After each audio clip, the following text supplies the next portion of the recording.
Hi, in this video we're going to show you how to get the bridged networking type of network connection working in VMware Workstation.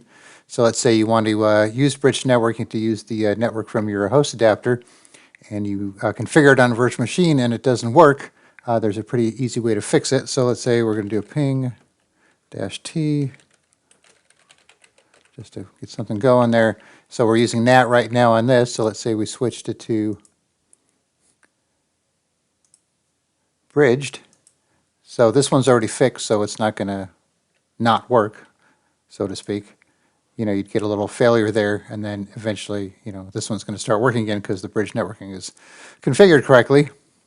But on other times, if you do this and then your bridge networking connection never works, there's an easy way to fix it. You could either go to the virtual network editor here or do a search for virtual network editor, right-click it, run it as administrator.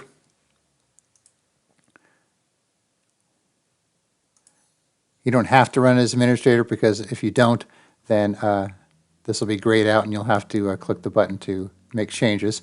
So what you want to do is, for the bridge network connection here, leave it on automatic and then click on automatic settings and then uncheck everything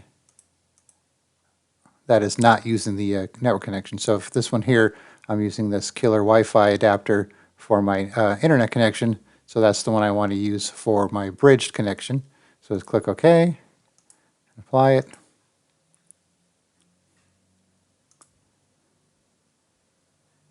And it'll be working again. So what I've noticed is, once you make this change and then you go back into it,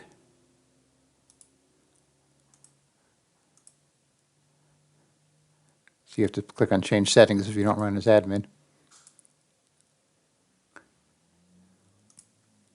And then you could go back and recheck these and it'll stay working. So it's just like a one-time thing to get it, kind of give it a little kick to get it going again. So once again, virtual network editor, change settings. On your bridge connection, go to automatic settings button, uncheck everything that you're not using for your main network internet connection, then click OK, and then you should be good to go, and you should be able to check them back off again and be able to use this on other VMs as well.